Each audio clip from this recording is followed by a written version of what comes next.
this Thursday edition of live sessions that we do together with my dear coach, Vicky. Hi, Vicky. Hi, hello, everyone. Hello, everyone. So today we decided to invite another guest who we've been wanting to talk to for a long time. And that guest is Dejan Obradović. Dejan, welcome to this live session with us. Thank you. Thank you for having me. Thank you. Yes, so our goal is, as usual, we want to talk about transitioning in different forms. And today we decided that Dejan might be a great person to talk about transitioning from the perspective of what someone does after 28 years of experience in the humanitarian world. And how does that feel, and all the emotions coming up in that process. And this is what we wanted to talk about. So Dejan, floor is yours. Introduce yourself, and then Vicky will start asking the first questions, and we go from there. Okay, thank you. Thank you, Asel. So my name is Dejan Obradović, as you mentioned. I'm coming from Montenegro. I'm really now in Montenegro. I spent working 5 years with UNICEF and 23 years with UNHCR. And recently I retired. I think it was 1st of May. 1st of May was my first retirement day. And I'm trying to reorganize my life after so many years in the humanitarian era, and now it's a completely different chapter. Yeah, thank you very much. Thank you, Dejan, and welcome again. So I'm really curious because I've been reading quite a bit about, of course, transitions from outside of the humanitarian sector, and you really had the different outside of humanitarian sector. You really are entering a different period of your life, different chapter of your life. So I just wanted to understand, for people who might be facing the same situation, who are preparing to leave the sector altogether to go into, different chapter of the life, whether it's retirement, whether it's a different career. I would like to understand how you prepared yourself, physically, emotionally, in any other way. What kind of preparation have you had? That's kind of a decision that I was cooking for almost a year and a little bit more, let's put it that way. And the main reason why I did retirement is because I was in an international career as a humanitarian, and I was far away from the family, and I was trying to find the good moment to let's say rejoin the family again. For me, the family life is very important, and I was giving, let's say, a little bit priorities to that. While I was thinking about that, I was trying to make pro and cons. Will I be? How will my day look like after this? It's not just changing the job; it's just quitting all the jobs, kind of. But then I was saying, I like this movie Castaway with Tom Hanks. When on the end of the movie, he is like making last delivery, and then he is on the crossroads and raise his hands to see from which side the wind is blowing.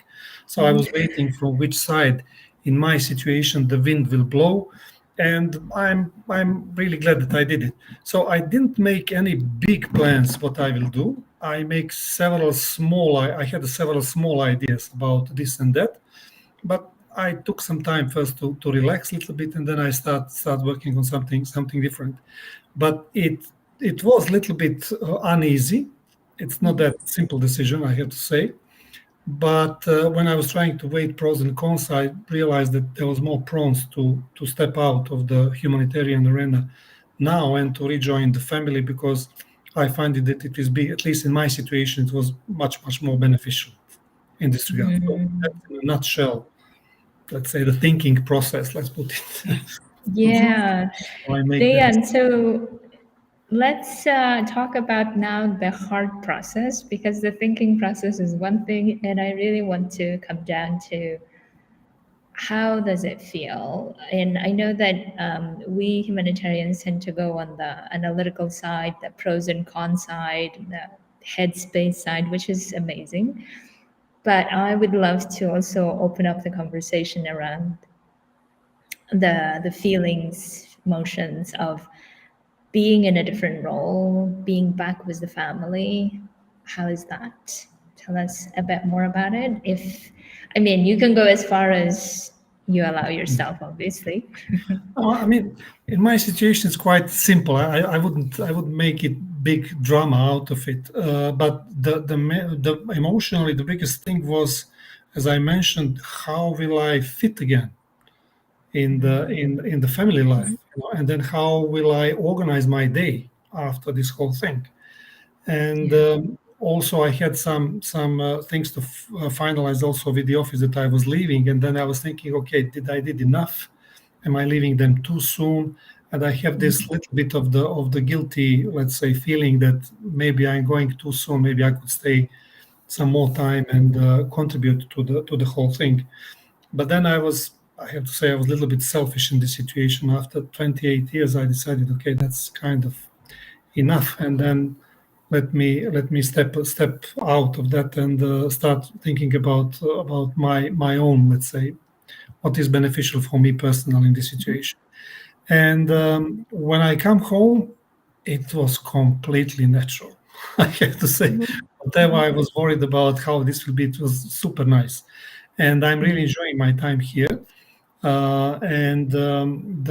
It was also, I didn't have too much problem organizing my days because as I mentioned, I took some rest, but then there was also some small things around the home. And funny thing, when you are in a pension, everybody thinks that you have a lot of time. And then, okay, I have to finish this. Can you do this for me? There is another thing. Can you go there? Okay, then. So, I mean, that's kind of, but I think this is normal. And I was in contact with the colleagues in my previous office, and that gave me some kind of relief also, that they managed it quite easy to catch up when I left. There was a colleague who was replacing me, and so the things are moving normally, let's put it that way. So all my, let's say, thoughts, my concerns were basically not clearly justified. So everything went, in my case, went out quite smoothly. Yeah, thank you so for sharing. It's sometimes we expect a lot of issues, and actually things are often simpler than we actually construct them in our heads. I'm curious, Dejan, there for humanitarians, for aid workers, the identity of aid worker, of being there to help people, to assist and support is really, really very strong. How was it for you to somehow leave this identity, to say, okay, I'm no longer an aid worker, or at least I'm no longer an active aid worker? We are always somehow humanitarians. We always stay humanitarians. How was it for you to leave this identity, this active, and maybe create a different identity, or what was the process? What has been developing from you or opening up for you? So I'm still in my humanitarian mode. I have in Balkans we are having a lot of discussions around the table over the beer and coffee, and recently we were discussing some issues about migrants, refugees, and then I was starting to putting some very strange arguments, let's put it strange, for this environment. And they were looking at me, but where do you work? Where are these ideas coming from? When I explained, and they said, you have to think like that. I said, it's not that I have to think like that. This is how it's coming naturally. You have these ideas about human rights, the ideas about that people in need needs to be supported in this way or that way. So somehow this humanitarian identity doesn't leave you. It sticks with you for a long time. You can't really escape. You can't really forget, just like erased by the rubber, what was you thinking and working, and how your minds were set for more than 20 years. It's not that simple.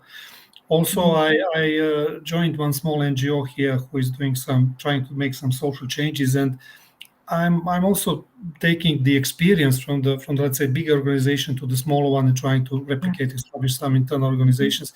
But in all the time, I still did not shift completely. I still didn't grasp completely that I'm not any longer with UNHCR.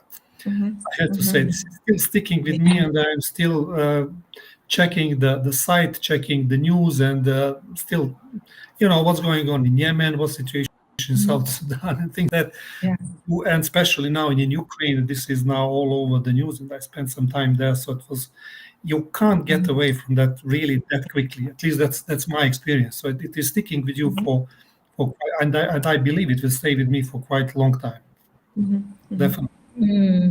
So, Dejan, I was thinking actually about that. and I was, I think, telling you as well in our previous conversation that when I arrived here in Ukraine, I was talking to former colleagues that Dejan and I obviously know commonly, and I was also telling them that, well, I don't see Dejan here, and they were obviously telling me where Dejan is, and I didn't know back then. So, and I was thinking, I don't know, I feel like he's going to come around again to Ukraine.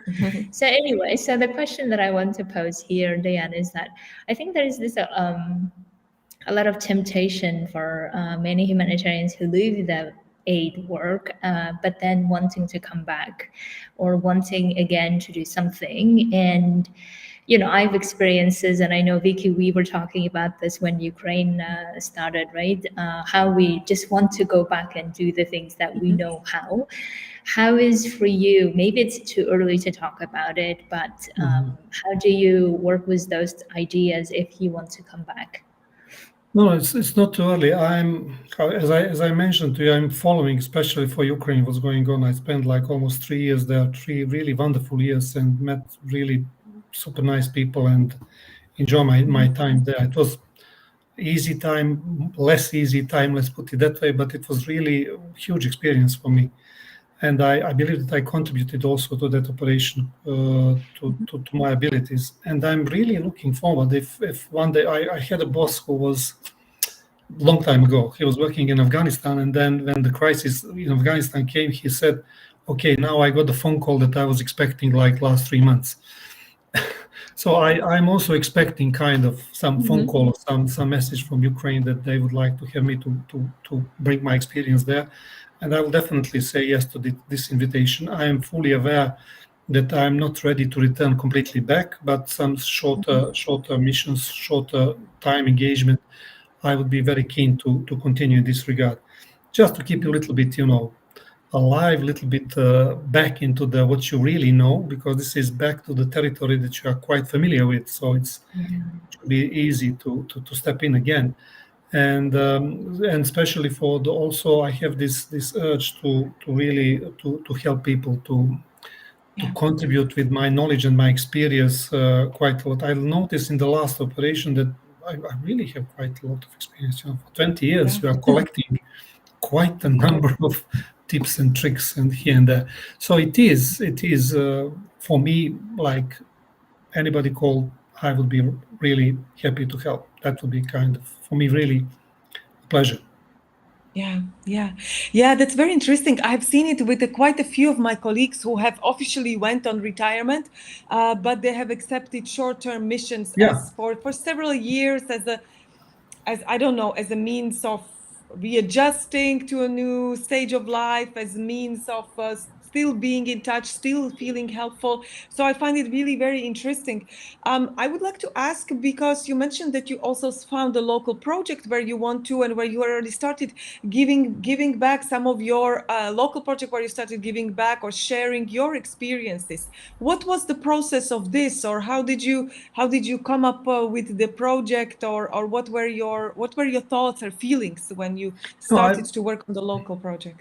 When I get retired and I start attending the meeting of this organization, then very soon I realized that basically they don't have properly, in my view, properly established the internal structures. How they're organizing finances, how they're doing some admin tasks, how they're doing also activities that they want to do for the benefit of the society. And then I start asking a couple of questions, and I get all the time reply, no, we don't have that, we didn't think about this, we don't have that.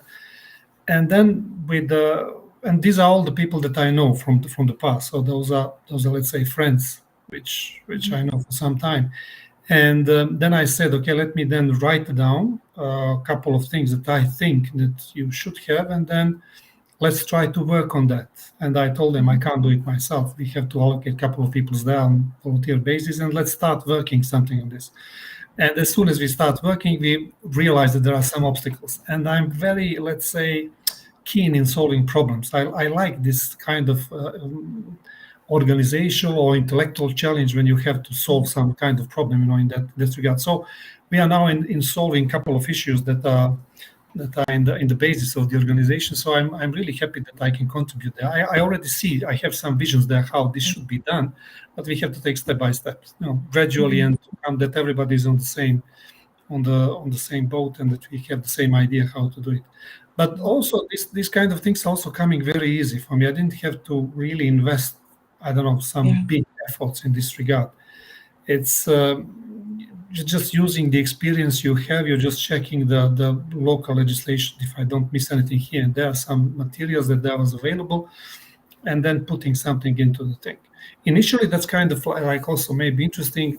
Some people were objecting, but this is too much. We are small. This is, but I told them that you have to make a basis that if in any kind of situation you become a big, that you have everything ready, that you are not developing documents then.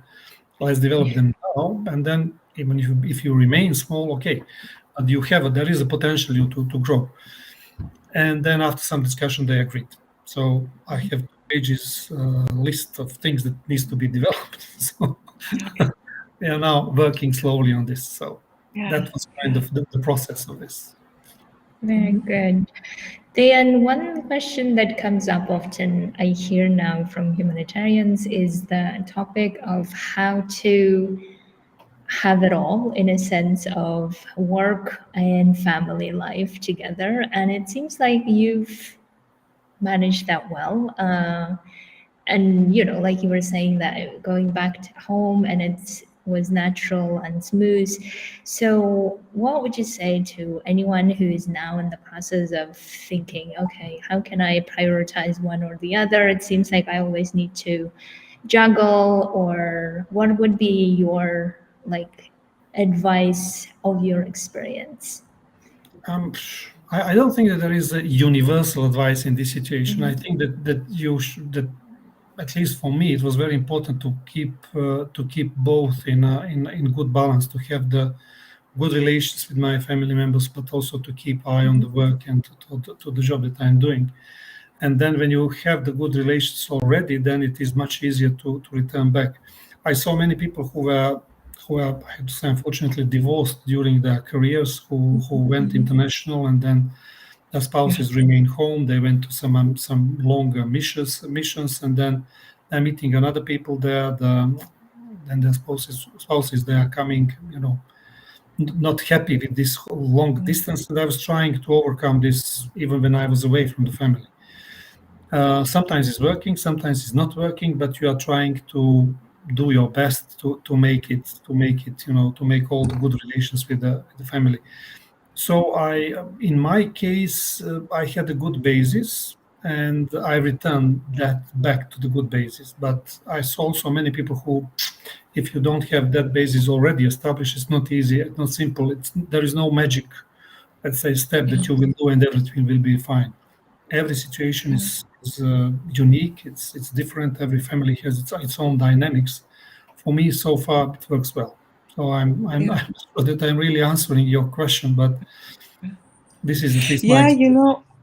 I thank you for mentioning it. It brings what is coming up for me is really the preparation for, I don't know if we want to call it retirement or next stage of life. I don't know even what is, because the retirement is, I wouldn't even say it's the right word, because it's for so many people, it continues to be productive, very productive part of life, maybe in a different shape, maybe different job, maybe different form, but it's still very, very active.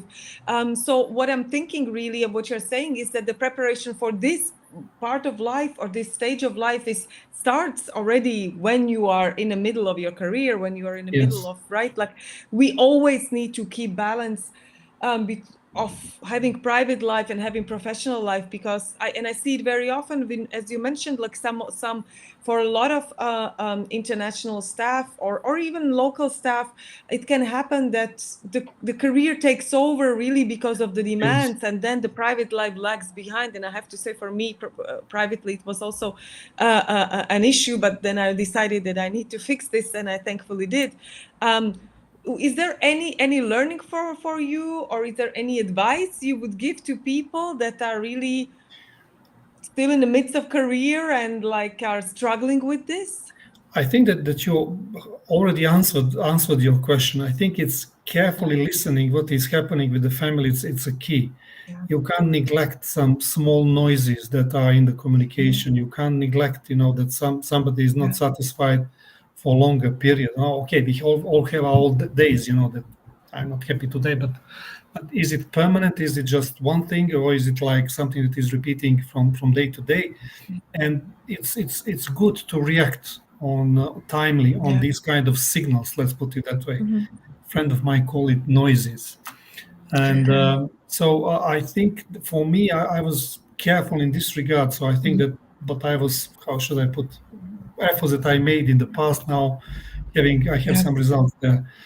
But sometimes it's not easy. People are not sensitive enough to hear this one, or the other side is not sending the right signals, right messages. And as I mentioned before, I think that good communication will help us in resolve some 80 to 90% of all our problems. So that was key for me.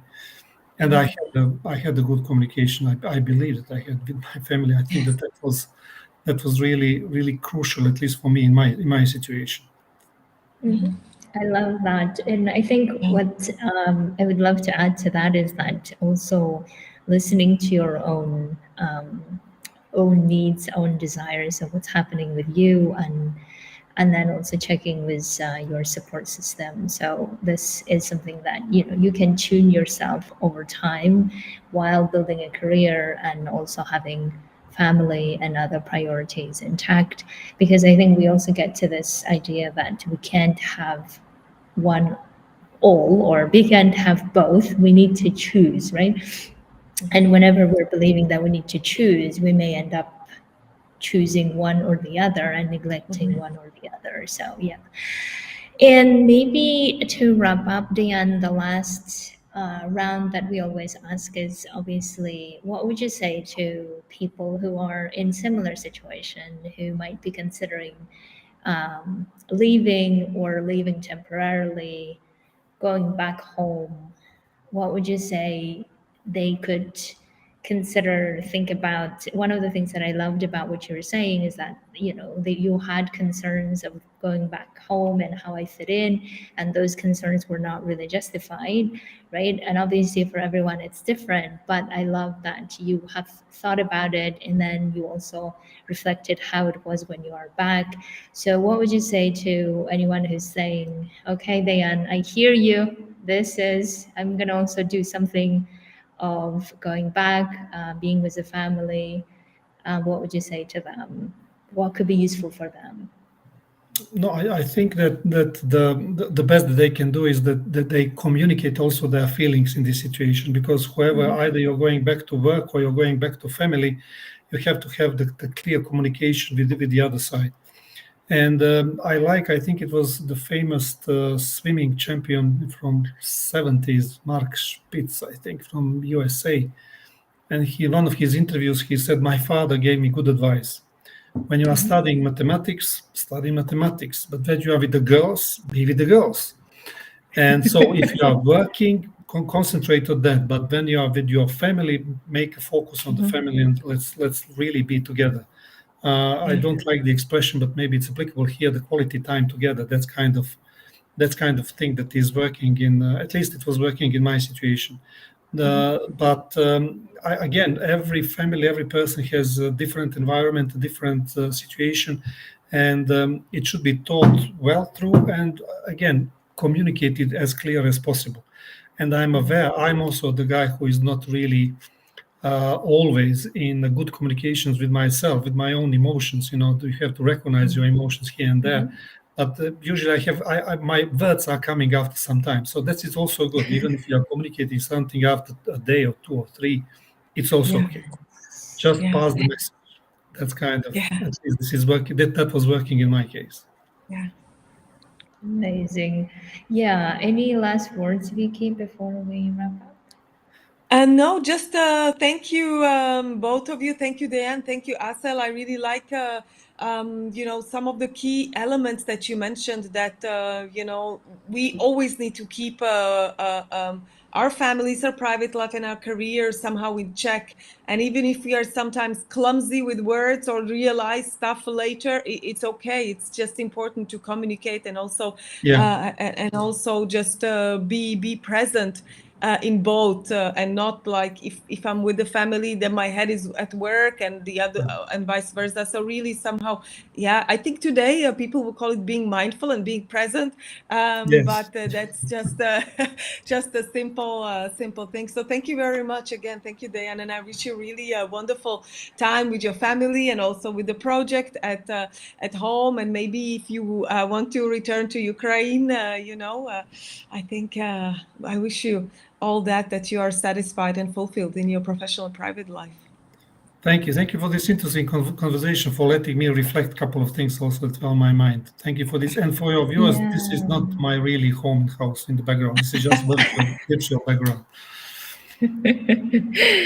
Yes, so I also wanted to say thank you, Dejan, for this, and also reflecting on how it is to go back and also how it is to return as well. And this is, I think, the conversation we want to keep going. And one of the things that really stood out from our conversation is that a lot of the problems can be solved by communicating. And I love that. And, whatever way we communicate, be it with words, be it with feelings, let's communicate and solve it. Everything is solvable, right? So that's why thank you so much for that wisdom. And for our viewers, we continue these conversations with other people every Thursday at the same hour. Until then, stay safe, and thank you to you both. Thank you. Thank you. Bye-bye.